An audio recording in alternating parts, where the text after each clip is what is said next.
war, and he had just one bargaining chip: Northern Ireland. The man he'd called rat poison was again sent to Dublin to do the deal. He sent Malcolm MacDonald to negotiate this deal, and with the offer that Irish unity would be declared and that they could draw up a constitution immediately, and basically that the Unionists would have no say in Northern Ireland. I think the offers of unity that were made at the beginning of the Second World War by the British were probably reasonably serious. You have to remember that if Churchill was prepared to deal with Stalin, you know, he was certainly prepared to deal with DeValera. You know, the war was the absolutely central aim that Churchill had, and I think his loyalty to Northern Ireland Protestants would not have been particularly strong in those circumstances. This was a historic moment. Even the Unionists in Belfast seemed open to persuasion. There's even evidence that some of the younger members of the Ulster Unionist cabinet took the view that if Irish neutrality was ended, the great priority was to defeat Hitler, and that they would simply have to accept Irish unity in such a context. DeValera had the prize of Northern Ireland within his grasp, the avowed goal of his long nationalist struggle. He weighed up the deal and refused it. It's very striking that DeValera really didn't take those offers seriously or explore them at any level, because what I told you was that ultimately DeValera was a Southern Irish Catholic leader representing the Southern Irish state. The reality for DeValera was that if more than 800,000 Northern Protestants were suddenly added to the electorate, his party, with its Catholic, rural, Celtic values, could find its political majority obliterated. Well, I think DeValera certainly wanted a united Ireland, but whether he was prepared to pay the price for it, which would have been a much more pluralist, a much less Catholic, less Gaelic state, whether he was prepared to pay that price for it is another question. And in a way, he wasn't. So to that extent, he can be faulted. But I'll tell you, above all, he wanted the custody of the aspiration to unity, because he knew there were much more dangerous forces potentially at work, Northern Republicans amongst them. And he wanted to make that promise. He had to maintain the custody of the aspiration to Irish unity. And one might say that he rendered that into a permanently postponable aspiration. At this crucial moment in the war, with the Battle of Britain far from won, there is another reason why the offer may have seemed pointless. Now, the trouble is, at that time, both Winston Churchill and Eamon de Valera were fairly sure that the war was lost, that the Battle of Britain could not be won. So, if I were Eamon de Valera at that time, and I'm not privy to his mind, I would say, why negotiate with a defeated opponent? Why not wait for the real negotiator, which will be Uncle Adolf in London in December? For the rest of 1940 and 1941, U-boats preyed on the Atlantic convoys, and a German victory was still a real possibility. British attitudes were hardening. Once Churchill started to say that Allied convoys were sinking and Allied seamen, British seamen, dying because the Irish would not let the British use those ports, the whole tenor of British propaganda turned against Ireland very viciously. The German-style helmet saves them from the embarrassment of looking British. The gallant 7,000 have read that there's a war on, and other volunteers are doing home guard duty, less to stop 2 million Nazis dropping from the sky than to raise Cain should a British destroyer stray within territorial limits. So from that moment onwards, Ireland was not going to get a nice press in World War II. Don't let history say that De Valera unknowingly helped Hitler to fill the bloodbath of the New Order. But in November 1941, Churchill made another offer. About 2 o'clock in the morning, I heard cars, which I thought was odd, and I got up and went out into the landing, and there I saw my father in his dressing gown without his spectacles, and he was crossing the cord on his dressing gown, and rather sharply he said, "Go back to your room and do not come out unless I send for you." Well, that was the famous telegram.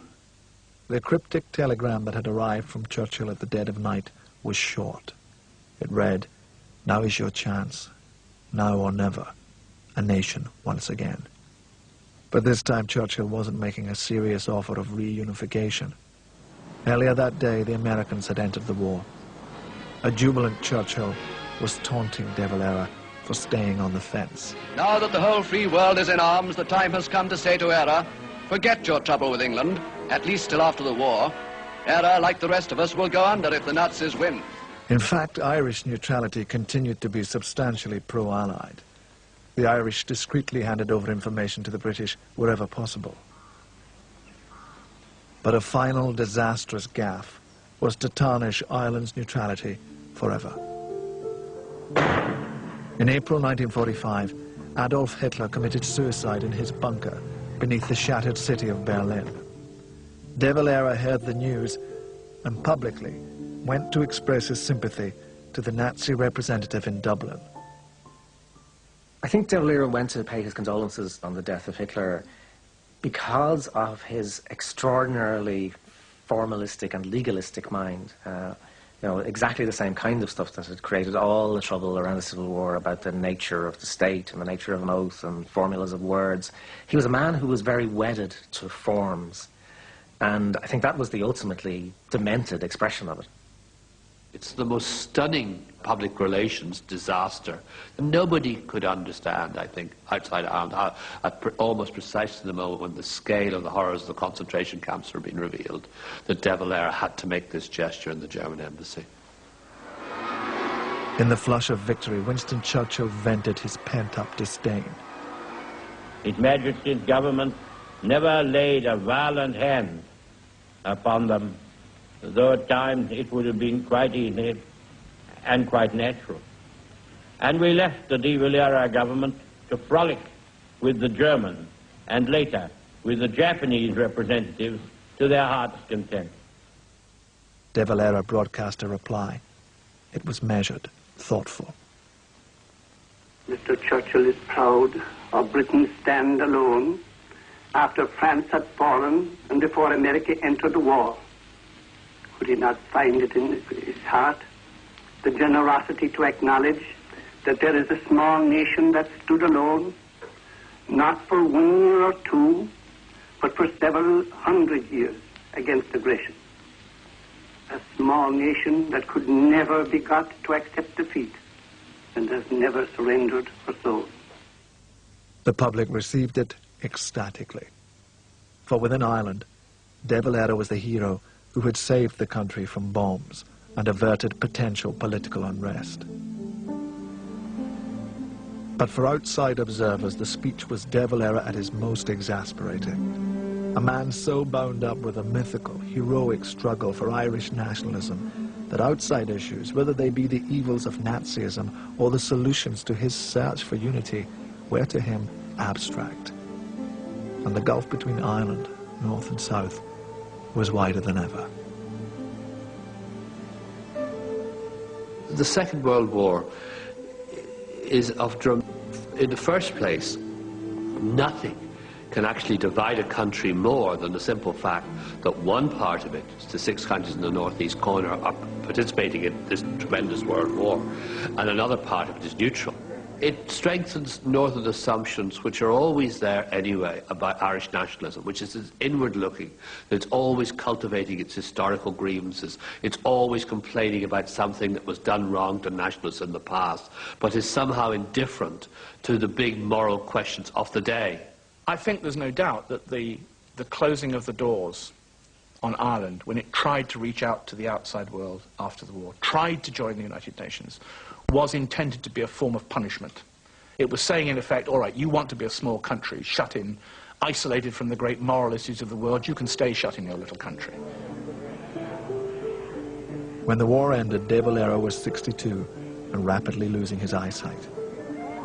But he was to remain a dominant force in Irish politics, in and out of government, and then as president of the country for nearly 30 years more.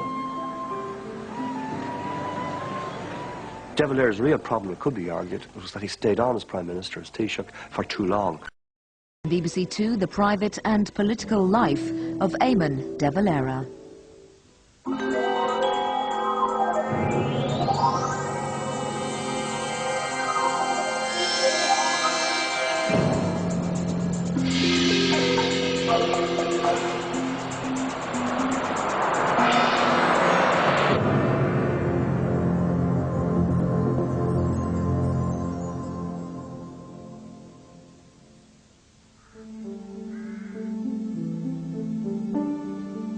May 1916. As the Great War shook Europe, a knot of dishevelled prisoners were led from their cells in Dublin's Kilmainham jail into a prison yard. A firing squad readied itself. 15 leaders of the Easter Rising were executed. The week-long rebellion against British rule in Ireland had ended in failure. Next to be brought from the cells was a mathematics teacher with a name the British judge found hard to pronounce, Eamon DeValera. He had been the last to surrender, and because he was late, when it came to the British government deciding there'd be no more executions, he just happened to be the first one to be saved. DeValera had his death sentence commuted to imprisonment. The man the British had chosen not to shoot went on to dominate 3 generations of Irish politics. DeValera is the dominant political figure in the Irish landscape in the 20th century. I don't think there is another leader who rivals him. DeValera's vision both shaped and stifled Ireland. At every turn, he was admired and hated with equal intensity. Many people within republicanism are quite critical about Eamon DeValera because he was a person who typified the Republican tradition, who was, if you like, true to the cause, but who in the aftermath, and particularly in the years in which he came to power in Ireland, turned out to be probably even more vicious against republicanism than many of his predecessors. All his life, DeValera passed. Our country, of course, is a heartbreak, particularly as the division isn't based on anything that is just. And yet, at the height of his political career, DeValera was offered Northern Ireland by the British. His answer left Ireland more divided than ever. DeValera was a wily high priest of Catholic politics, whose long journey from gunman to statesman won him passionate devotion from his followers, but was touched with violence and betrayal. The aura of the dead, you know, that he was the one of all of those leaders. They were all martyred, he survived. And therefore he wasn't just himself in a sense, he was the spirit of the dead men, he was the spirit of the martyrs. And that's a very, very powerful position to be in. Released by the British in 1917, DeValera was carried along by a great wave of popular support. There was a meeting and Dave was addressing them, and he was being introduced by this fella, and your man said, "I want to introduce to you today," he said, "my great friend Eamon DeValera, who fought and died for Ireland," he said. He took over leadership of the Nationalist Party, Sinn Féin. The party's MPs refused to go to Westminster. Instead, they unilaterally declared a Dublin Parliament, the Dáil. DeValera began to see himself as the chosen bearer of Ireland's destiny.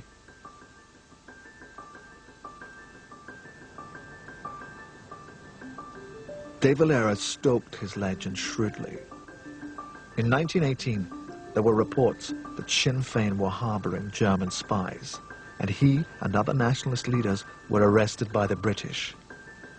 He saw an opportunity to embarrass his captors and give his own rebel image a huge publicity boost.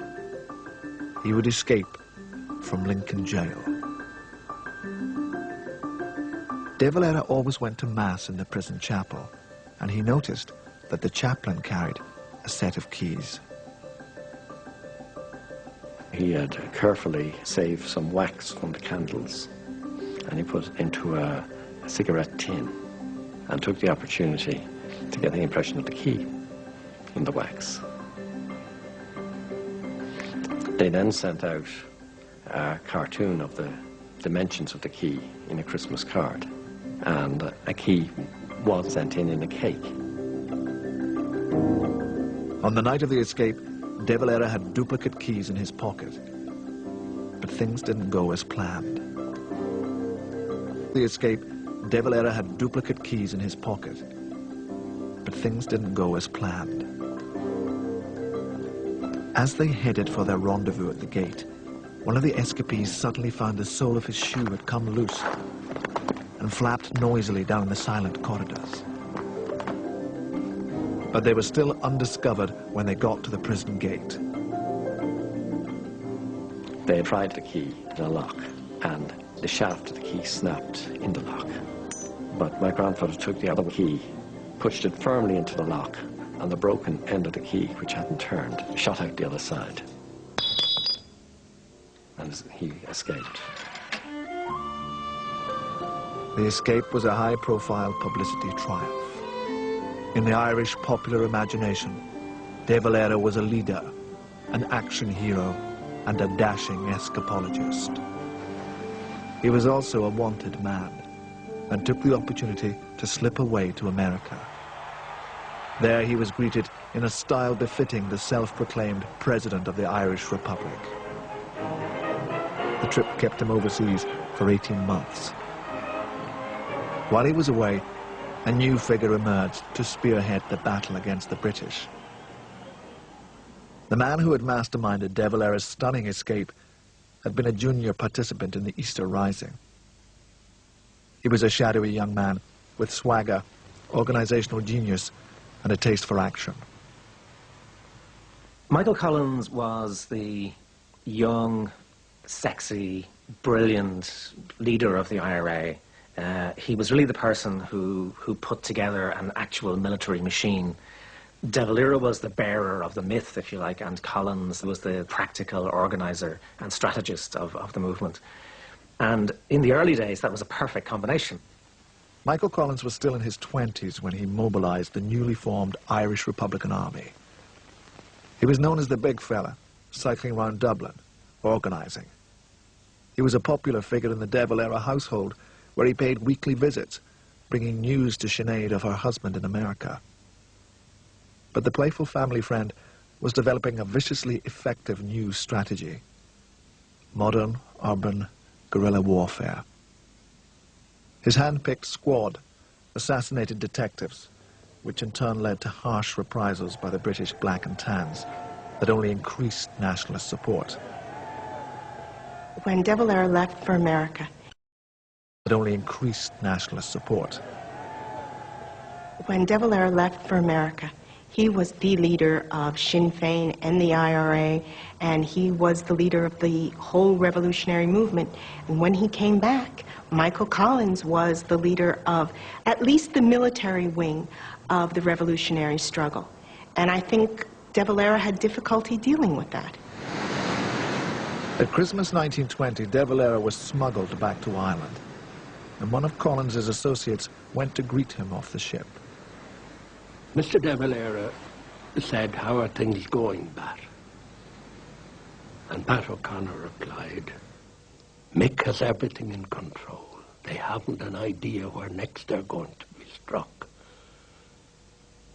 And the big fellow," he said, "is still in total charge, fit and well." And he told Michael the following night that Dev slapped his hand off the rail of the ship. "We'll see in the future who's the big fellow," he said. It was more than jealousy that divided the two men. They disagreed profoundly over military strategy. DeValera disliked Michael Collins's brand of urban terrorism. In May 1921, he committed the IRA to a traditional military action, an all-out attack on the Dublin Custom House. It was a disaster. The Dublin IRA were utterly routed. Nearly 80 men were captured and 5 were killed. Collins was furious.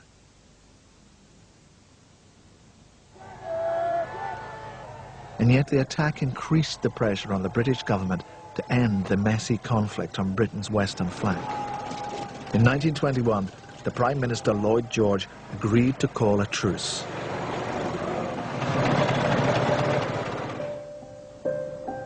There was an atmosphere of fevered anticipation as DeValera set off for Downing Street. He seemed poised to deliver an Anglo-Irish treaty that would give Ireland true self-government and then return to lead the new nation. Yet what followed was infighting and a squalid war of Irishmen against Irishmen that wrecked the economy and blew apart his own political career. He had this kind of Catholic scholastic mind of that time, which certain kinds of English people in particular will find maddening. Lloyd George famously remarked, negotiating with DeValera is like trying to pick up mercury with a fork. And when DeValera was informed of this, he grinned and he said, "Oh, why doesn't he try a spoon?" Lloyd George offered to create an Irish Free State, giving Ireland the status of a dominion, like Canada. But DeValera knew his supporters wanted a full republic and would regard anything less as a sellout. It's fair to say DeValera knew that compromises were going to have to be made, and he didn't want to be the one to make them. When they discussed sending a delegation, DeValera told the cabinet, "We must have scapegoats." DeValera would send others to make concessions in the bruising negotiations with Lloyd George. From his aloof position in Dublin, he could then add some of his own Republican finishing touches to the treaty and emerge with his presidential reputation untarnished. Michael Collins was pressed to join the delegation. Michael refused to go. He argued very strongly and very forcefully with them. But he was persuaded to go. "I'm set up," he said. "And you know bloody well he's setting me up."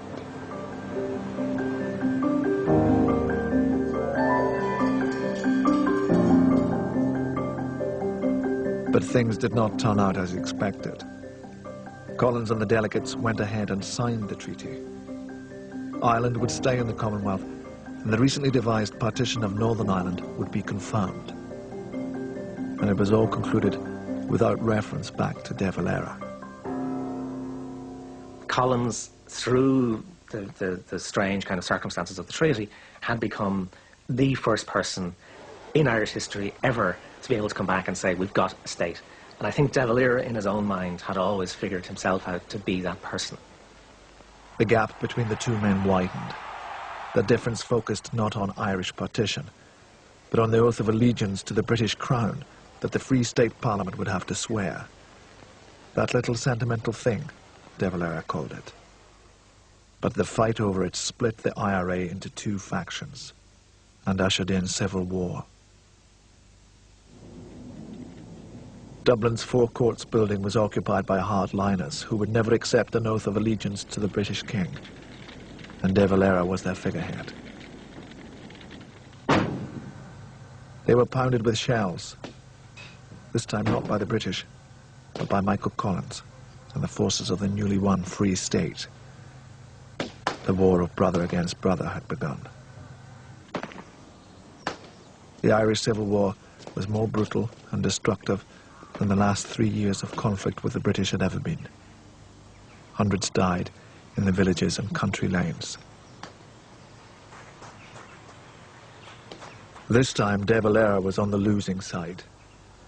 Though he was still the political leader of the anti-treaty forces, they increasingly ignored his attempts to negotiate a solution, and power passed into the hands of the military commanders. He had helped to start the war. Now, marginalized and exhausted, he could only watch as atrocities were committed by both sides. Now it was Michael Collins who seemed to be assured of victory, but his potential dazzling future as Ireland's leader was about to be snuffed out. In August 1922, DeValera was in County Cork. A group of IRA men were planning an ambush. DeValera pleaded with them not to do it. Michael Collins's convoy passed through a narrow glen at Builnablaw. A bullet smashed into his temple. He died on the roadside verge. When Collins was killed by the IRA, DeValera had tried to dissuade them, but he was told to mind his own business as an ordinary soldier of the Republic, and therefore not any important figure as far as the military hierarchy was concerned. DeValera had no authority one way or the other. He couldn't have done anything. DeValera probably did carry around in his own head a certain amount of guilt about his own role in the Civil War, about his own use of Collins, and the fact that he pushed Collins forward as the person to make the compromise and then didn't stand behind him. Held in solitary confinement for 11 months after the war, DeValera's political career seemed emphatically over.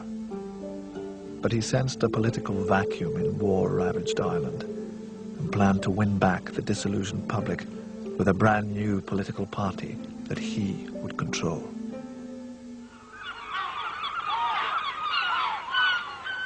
How DeValera emerges from the end of the Civil War and within 9 years is in government is an astonishing story, and it shows really all his political skills. By 1932, he was in power, and he stayed there for the next 16 years. DeValera's journey, actually, in some ways, is the journey of contemporary Irish history, because DeValera did move from a kind of hardline, extremist rhetoric, extremist use of violence, an absolutist kind of position that, you know, we want the Republic or nothing. And he moved from that, actually, to be the great compromiser, to be the great politician. As soon as he got into power, he turned out to be a very astute and able political figure. And in a sense, he set a pattern for subsequent Irish history. As he moved from gunman to statesman, he banned the IRA and came down fiercely on his old hardline comrades. Many Republicans do regard him as someone who betrayed the Republic. And, you know, there's a lot of bitterness about the fact that Republicans were executed in the South, and that Eamon DeValera eventually turned out to be more vicious against the Republicans than many other, you know, even British leaders at many different times of Irish history. He was the greatest twister and the greatest traitor in Irish history, because he had men in jail. Eventually turned out to be more vicious against the Republicans than many other, you know, even British leaders at many different times of Irish history. He was the greatest twister and the greatest traitor in Irish history, because he had men in jail for resisting arrest. He had them taken before the military court. They were sentenced to death. Sentence carried out within 48 hours with no right to appeal, and for as little as resisting arrest. He brought over the English hangman to hang Charlie. DeValera now saw military action against his government as an attack on Ireland itself. DeValera said, all I have to do is look into my own heart if I want to know what the Irish people want. And he did feel that, in a sense, he was Ireland. In a funny kind of way, he was right. Looking at DeValera, it seems hard to comprehend that this awkward, austere figure could have inspired the nation as a charismatic nationalist leader. Yet the decisions of the chief were accepted unquestioningly. He had this, if you like, God-given gift of leadership, as I see it. He had, and of course many others have remarked that, he had this extraordinary capacity of making a momentous decision with extraordinary rapidity. And when he was contemplating something, he had the characteristic of putting his two index fingers like that to his lips and looking straight out in front and in total silence. And then you could almost see him making the decision, because he'd do that. Once the hands parted, apparently the decision was made. From his family, he expected obedience and order. He was always very particular about his exercise, and he was a splendid walker, but a rather rapid one. And he had a certain drill, a certain formula.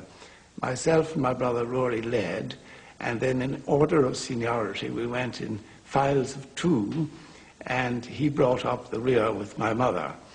And in those days, there was very little traffic in the Wicklow Hills, but if he heard a car coming, because he had the most keen sense of hearing, he would roar out from the back, "Indian file," by which we meant that we had to get in single file until this solitary car passed, and then the order would be, "As you were," and we'd carry on our walk that way. De Valera's straight-backed, inscrutable presence had a special appeal of its own in communities which, during years of British rule, had always looked to the priest as their true representative. The first thing I remember, Louis, my brother, and I, we were out in the back of the house, and the word came round as the car after pulling up, you see. And I saw this big, tall man, and I can remember distinctly he had a black cape on him. Then we were only little lads, 6 and 7. We were absolutely frightened of him, but still, being a legendary figure, we were treated him the same as we treat Almighty God, you know. Admirers would genuflect to kiss the hand of this cardinal of Catholic politics. There is this mythical story about De Valera that a very well-known bishop who happened to physically resemble De Valera picked up De Valera's coat and put it on innocently after a meeting.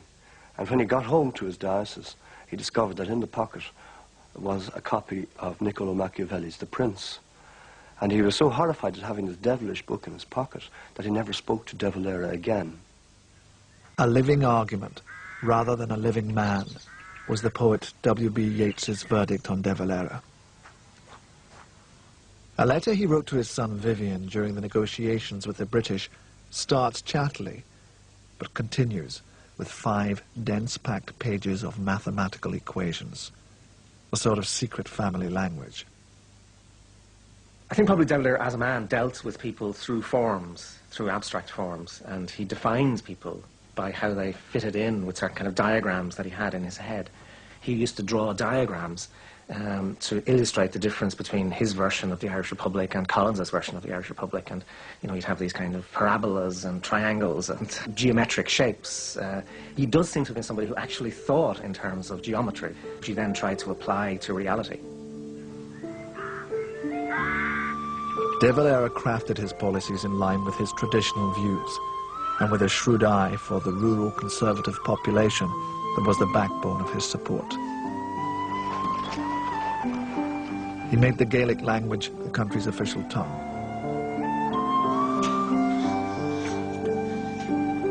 Economic tariffs were placed on British goods. Divorce was not permitted. Winning back the north of Ireland had been a side issue at the time of the treaty negotiations of the Civil War. Now, it became De Valera's mantra. You asked me what are my hopes for the future relations between the peoples of Ireland and Great Britain.